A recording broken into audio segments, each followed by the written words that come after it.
एक बार फिर से आपका स्वागत है। हम अध्ययन कर रहे हैं प्रेरितों के कार्य का और अब समय है कि हम उसके 12वें अध्याय पहले वचन से आगे अध्ययन करें। तो यहां मैं चाहूंगा कि आप इसको पहले वचन से लेके 19वें वचन तक अच्छे से पढ़ लीजिए। आशा करता हूं आपने इसे पढ़ लिया होगा। प्रभु आपको आशीष दे। तो यहां पर हम देखते हैं कि उस समय जो हेरोदेस राजा है उसने कलीसिया के कई व्यक्तियों को सताने के लिए उन पर हाथ डाले, क्योंकि उसे ऐसा लगने लगा कि जो यहूदी मत है वो खतरे में पड़ गया है। और उसने उन लोगों के साथ, यहूदियों के साथ मिल करके बहुत सारे प्रभु के जो चेले हैं उन पर हाथ डाला। और उसमें से सबसे प्रमुख चीज हम देखते हैं, जो प्रभु के चेले हैं, जो यूहन्ना के भाई हैं याकूब, उनको शहीद कर दिया, उनको तलवार से मरवा डाला, ताकि यहूदी उससे आनंदित हो, यहूदी उससे प्रसन्न हो। तो यहां पर हम देखते हैं कि जब उसने देखा कि यहूदी लोग इससे बड़े खुश होते हैं तो फिर उसने पतरस को भी पकड़ लिया। तो पहले तो हम देखते हैं जो सबसे पहली शहीदी प्रेरितों के कार्य में हम देखते हैं वो स्टीफन की थी, जिसमें शाऊल भी शामिल था उनके वध में। और यहूदियों ने वहां उन्हें पथरवा करके मार डाला, उनका वध कर दिया। और दूसरी शहीदी, दूसरा वध हम यहां याकूब का देखते हैं, जो यूहन्ना का भाई है, प्रभु के 12 चेलों में से एक चेला है। वो यहां पर मार दिया गया, उसको वध कर दिया गया, उसको तलवार से शहीद कर दिया गया।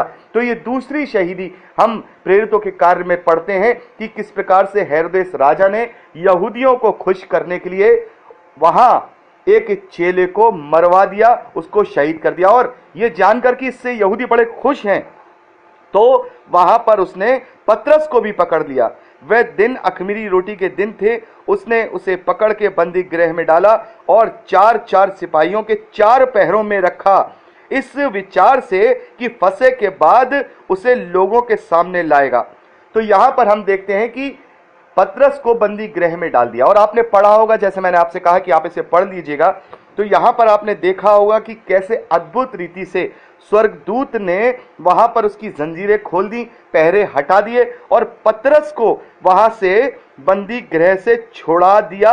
और जो यहूदियों जो हेरोदेस है उसकी सारी उम्मीदों को तोड़ दिया। तो हम देखते हैं कि एक तरफ प्रभु के चेले हैं दो, एक चेला याकूब जो शहीद कर दिया गया, उसको तलवार से उसी हेरोदेस के द्वारा मार दिया गया, और एक दूसरा चेला पतरस जिसे बंदी गृह में उस हेरोदेस के द्वारा डाल दिया गया, वो अद्भुत रीति से बचा लिया गया। तो यहां पर बहुत सारी बातें निकल के आती हैं कि याकूब को परमेश्वर ने क्यों नहीं बचाया। वो चाहते तो याकूब को भी बचा लेते, जैसे जिस अद्भुत रीति से यहां पर पतरस को देखा कि पतरस को बचा लिया गया। तो इसमें पहले हम बात करेंगे कि ऐसा क्यों होता है, क्योंकि हम बहुत सारी जगहों पे देखते हैं कि बहुत सारे लोगों को वध कर दिया जाता है और बहुत सारे लोग ये बात उठाते हैं कि ये प्रभु का दास नहीं था, क्या प्रभु ने इसे नहीं बचाया। तो यहां पर हम बात करना चाहेंगे कि परमेश्वर ने इस जीवन को, जो हमारा ये जीवन है इस धरती पे जो दिया है, वो असली जीवन करके नहीं दिया है। परमेश्वर जानते हैं कि चाहे मैं कितना भी किसी पर अनुग्रह करूं, किसी को कितनी भी जिंदगी दे दूं, लंबी जिंदगी दे दूं, लेकिन अंत उसका यही होगा कि वो उस शारीरिक मृत्यु को प्राप्त करेगा। और अगर वो मेरे ग्रहण योग्य होगा, उसने मेरे पुत्र पर विश्वास किया होगा, तो वो मेरे साथ अनंत जीवन में सहभागी बनेगा। तो यहां परमेश्वर के लिए जो मेन जिंदगी है वो इस धरती की नहीं है, बल्कि जो अनंत जीवन है वो उसकी प्रायोरिटी है। और उसी को देने के लिए उसने अपने इकलौते पुत्र को भी नहीं रखा, उसको भी किया पीड़ादायक मृत्यु से उसको जो है वहां उसने मृत्यु को प्राप्त किया, उसने जगत को अपना इकलौता पुत्र दे दिया। तो यहां पर परमेश्वर की जो प्रायोजन है, परमेश्वर की जो इच्छा है, वो ये है कि हमारे इस जीवन से हम उस जीवन को प्राप्त करें, यानी इस दुनियावी जीवन से जो हमें शरीर के रूप में इस धरती पर मिला है, इस जीवन के द्वारा हम उस अनंत जीवन को प्राप्त करें, जिस अनंत जीवन के लिए परमेश्वर ने आदम को रचा था। वो अनंत जीवन जो परमेश्वर की सहभागिता, परमेश्वर के साथ रह करके वो जो हमारा जीवन रहेगा वो है। तो यहां पर जो हमें जीवन दिया गया है, साफ तौर पे हमें पता चल गया क्यों दिया गया है, कि हमें वो कर्तव्यों का पालन करना है, प्रभु की आज्ञाओं का पालन करना है, और जो जो आदेश उसने हमसे दिए हैं, जितना कार्य उसने हमसे दिया है, वो हमें पूर्ण रूप से करना है। तो यहां पर हम देखते हैं कि अभी जो याकूब हैं वो वध कर दिए गए, क्योंकि अब याकूब का जितना कार्य परमेश्वर ने इस धरती पर दिया था वो पूर्ण हो चुका था। उसके द्वारा उसने अब कोई व्यवस्था नहीं ठहराई थी कि अब आगे कोई कार्य हो, लेकिन पतरस के द्वारा अभी बहुत सारे प्रायोजन बाकी हैं। और जब उसके जीवन से जितना परमेश्वर ने कार्य लिखा है उसके जीवन से भी जब पतरस से पूरा हो जाएगा तो हम देखते हैं कि पतरस को भी वध कर दिया जाएगा और वो उल्टे क्रूस पर उसको चढ़ा करके मार डाला जाएगा। तो यहां पर हम देखते हैं कि वध हो जाना या किसी को शहीद हो जाना तो ये दुख की बात नहीं है, क्योंकि उसका नाम जीवन की पुस्तक में लिख दिया गया, उसका स्थान स्वर्ग के राज्य में लिख दिया गया और अब वो प्रभु के साथ बादलों में मिलेंगे और उनके साथ 1000 साल तक का राज्य करेंगे और हमेशा हमेशा की जिंदगी को पाएंगे। तो यहां पर हम देखते हैं बहुत से लोग ये सोचते हैं कि वो जल्दी चला गया, वो अभी तक उसको नहीं जाना चाहिए था।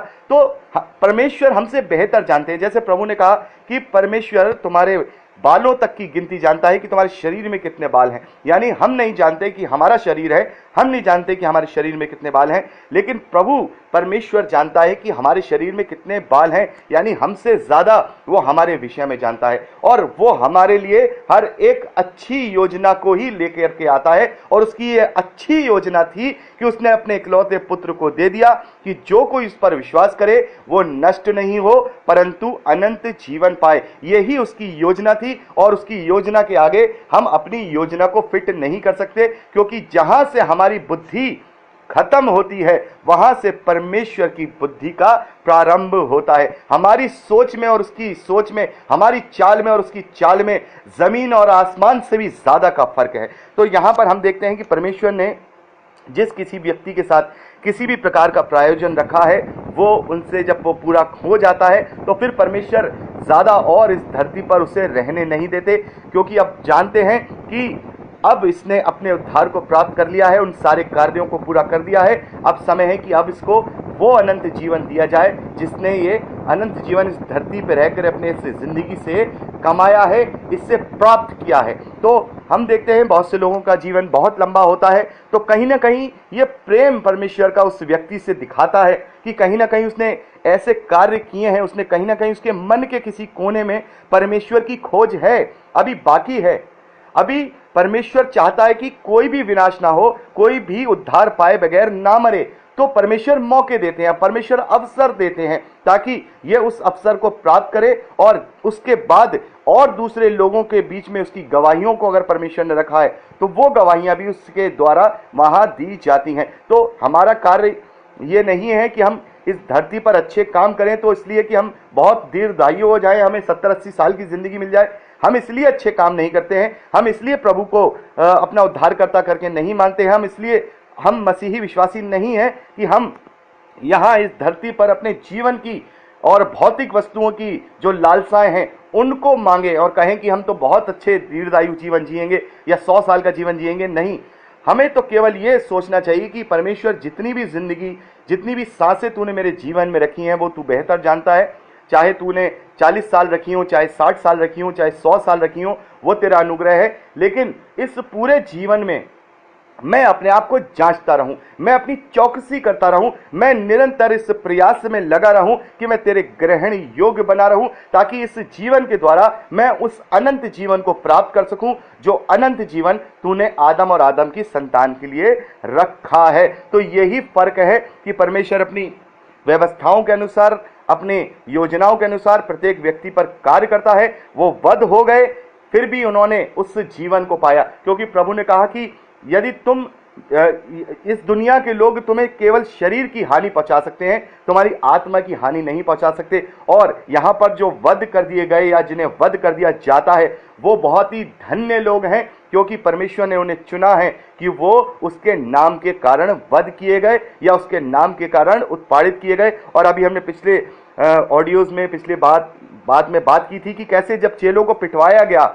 महायाजक के द्वारा तो चेले कैसे आनंदित थे और कहा कि चलो हम धन्य हो गए, कम से कम हम प्रभु के नाम के लिए अपमानित तो हुए, तो वो उस अपमान में भी खुश थे। तो यहाँ जो वध हुआ है और यहाँ जो पतरस को छुड़ा लिया गया है तो ये परमेश्वर की योजनाओं में पूरी पूरी बातें हैं कि अभी पतरस को और ज्यादा परमेश्वर के लिए कार्य करने हैं, परमेश्वर को उससे कार्य कराने हैं। इसलिए अद्भुत रीति से यहां पतरस को बंदी गृह से परमेश्वर ने छुड़ाया। और एक और बड़ा कारण जो हम 5वें वचन में देखते हैं 12वें अध्याय के, बंदी गृह में पतरस बंद था, परंतु कलीसिया उसके लिए लौ लगाकर परमेश्वर से प्रार्थना कर रही थी। कलीसिया लौ लगाकर परमेश्वर से पतरस के लिए प्रार्थना कर रही थी। तो ये दूसरी बात यहां पर जो निकल के आती है कि परमेश्वर अद्भुत कार्य करते हैं। तो जब कलीसिया एक मन होकर लौ लगा करके परमेश्वर से प्रार्थना करती है, तब अद्भुत रीति से परमेश्वर अद्भुत कार्य भी दिखाते हैं। तो यहां पर जो कलीसिया का जो लौ लगा करके प्रार्थना करना है, वो एक कारण यह भी है कि पतरस को बंदी गृह से परमेश्वर ने अद्भुत रीति से छुड़ाया।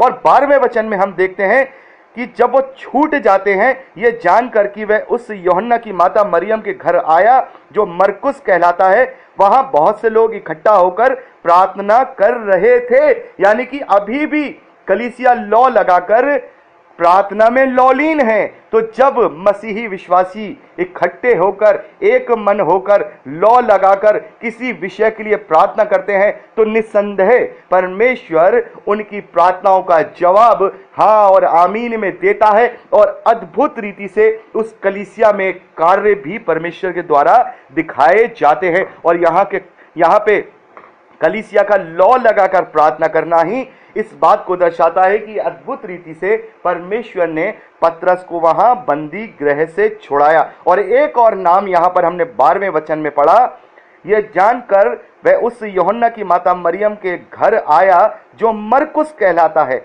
वहां बहुत से लोग इकट्ठा होकर प्रार्थना कर रहे थे। तो यहां पर हम मरकुस का नाम देखते हैं।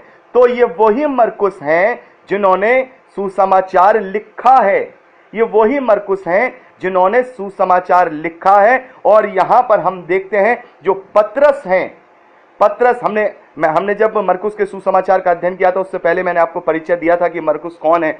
मरकुस जो पतरस हैं, उनके मुंह बोले बेटे, या ये कहेंगे कि माने हुए पुत्र थे। उन्हें वो पुत्र जैसा समझते थे, उन्हें पुत्र जैसा प्रेम करते थे, और वो उनके बहुत विश्वासी थे। और सबसे पहले वो गए भी उन्हीं के घर, मरकुस के घर गए, जहां पर लोग इकट्ठा होकर के पतरस के लिए लौ लगा करके प्रार्थना कर रहे थे। तो ये मरकुस और जो पतरस हैं, इनका आपस में जो प्रेम है वो इस तरीके का है कि वो उन्हें अपने पिता समान समझते हैं और वो उन्हें पुत्र के समान समझते हैं, या कहिए एडॉप्टेड जो पुत्र भी कह सकते होंगे, या हम गोद लिए हुए बेटा भी उन्हें मान सकते हैं। तो यहाँ पर हम देखते हैं कि जब उन्होंने फाटक की खिड़की खटखटाई तो रूदे नामक एक दासी देखने को आई। पतरस का शब्द पहचान कर उसने आनंद के मारे फाटक न खोला, परंतु दौड़कर भीतर गई और बताया पतरस द्वार पर खड़ा है। उन्होंने उससे कहा तू पागल है, परंतु वह दृढ़ता से बोली कि ऐसा ही है। तब उन्होंने कहा उसका स्वर्गदूत होगा, परंतु पतरस खटखटाता ही रहा। अतः उन्होंने खिड़की खोली और उसे देखकर चकित रह गए। तब उसने उन्हें हाथ से संकेत देकर के चुप रहने के लिए कहा और उनको बताया कि प्रभु किस रीति से उसे बंदी गृह से निकाल लाया है।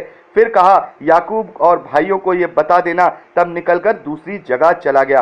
तो यहाँ पर हम देखते हैं कि वो जाते हैं और वहाँ लोग प्रार्थना में लौलीन हैं, और इस कदर लौलीन है। और जब वो दासी गेट पर आती है तो वो पतरस के शब्द को सुनकर इतनी आनंदित हो जाती है कि वो सब सुध बुध भूल जाती है। वो ये भी भूल जाती है कि मुझे पतरस को अंदर लेना है।